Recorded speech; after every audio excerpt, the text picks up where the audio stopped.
Hello friends, स्वागत है आपका कामेश्वरी दीप चैनल पर। आज मैं आपसे बात करूंगी पर्सनैलिटी के बारे में। फ्रेंड्स, व्यक्तित्व का संबंध उन गहराइयों से है जो हमारी चेतना को विकसित करती है और जो हर क्षण हमारे व्यवहार, आचरण और हमारी चेष्टाओं में अभिव्यक्त होती रहती है। स्पष्ट है कि व्यक्तित्व का अर्थ केवल बाहरी गुणों से नहीं है बल्कि उसके आंतरिक गुणों से है। जैसे कि बाहरी गुण हो गए उसके चाल ढाल, पहनावा, बोलचाल आदि। अंदर के गुण है जैसे कि चरित्र का बल है, इच्छा शक्ति है, आत्मविश्वास है, मन की एकाग्रता है। इन सभी गुणों से व्यक्तित्व का अर्थ बनता है। इस प्रकार व्यक्तित्व का अर्थ व्यक्ति के बाहरी गुण और उसके आंतरिक गुणों के योग से है। यथार्थ में आपकी आंतरिक गुणों के विकास से ही आपके व्यक्तित्व को संपूर्णता प्रदान होती है, जिसे कंप्लीट पर्सनैलिटी कहते हैं, जो किसी भी क्षेत्र में स्थायी सफलता का प्रमुख अंग मानी जाती है। यदि आपके साथ, आपके अंदर, आपके पास में अगर ये गुण हैं तो आप जीवन में बहुत सफलता प्राप्त करेंगे। व्यक्तित्व का असर और आपके काम पर प्रभाव पड़ता है, बोलचाल पर, आपके किसी के साथ में कैसा व्यवहार करते हैं, कैसे आपका काम करने का ढंग है। इन सारे गुणों को, दोनों ही आंतरिक गुण और आपके अंदर बाहरी गुण दोनों अच्छे होंगे तो आप यकीन मानिए कि आप सफलता की चोटी पर पहुंच जाएंगे और आप कुछ भी हासिल कर सकते हैं। एक बार राजा मिलिंद जो भिक्षु के पास गए और भिक्षु का नाम था नागसेन।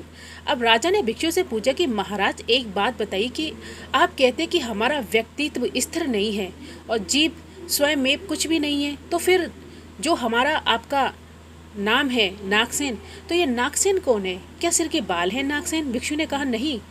राजा ने फिर पूछा, क्या ये दांत, मस्तिष्क या मांस आदि नागसेन है? तो भिक्षु ने कहा नहीं। राजा ने फिर पूछा कि आप बताएं कि क्या आकार, संस्कार, समस्त वेदनाएं नागसेन है? तो भिक्षु ने कहा नहीं।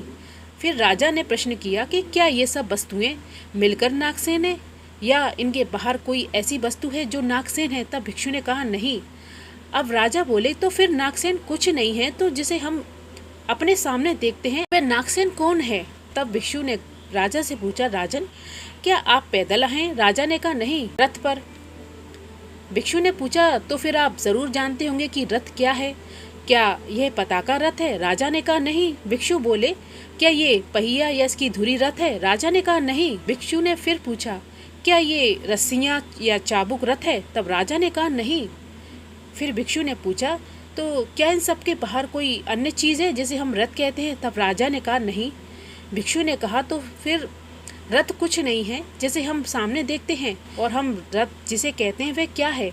राजा ने कहा कि इन सब चीज़ों के एक साथ होने पर ही इसे रथ कहा जाता है।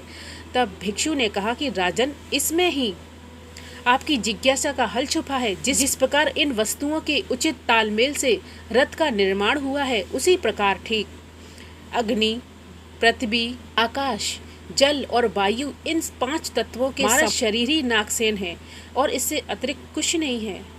अब किसी को सही आकार इसके घटकों के उचित समायोजन से ही मिलता है, इसके बाद ही कोई तत्व आपकी संपूर्णता तक पहुंचता है।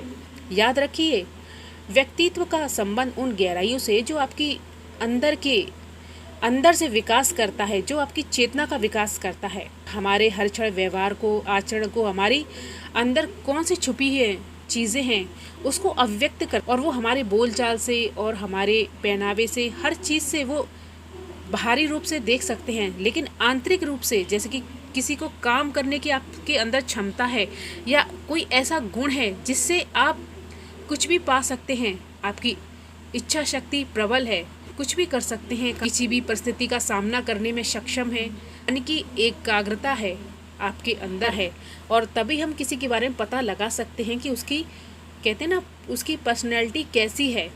जो एक सफल व्यक्ति है वो किस तरह से काम करता है और कैसे रहता है, क्या करता है। अगर हम उसके को देखें तो हमें पता चलता है कि उसकी सफलता का राज क्या है, वो उसकी सफलता के पीछे क्या कारण है, जो वो इतना सफल है।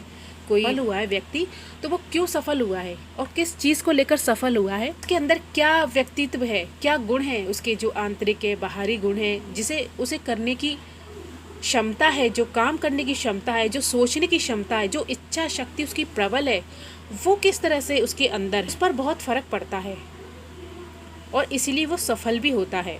आप भी अपने व्यक्तित्व को निखारिए और उसमें बदलाव कीजिए और जीवन में आगे बढ़िए, सफलता पाइए। धन्यवाद फ्रेंड्स। अगर आपको मेरा वीडियो पसंद आया हो तो उसे लाइक ज़रूर कीजिए, सब्सक्राइब कीजिए मेरे चैनल को और बेल आइकन का बटन है उसे भी ज़रूर प्रेस कीजिए। Thank you.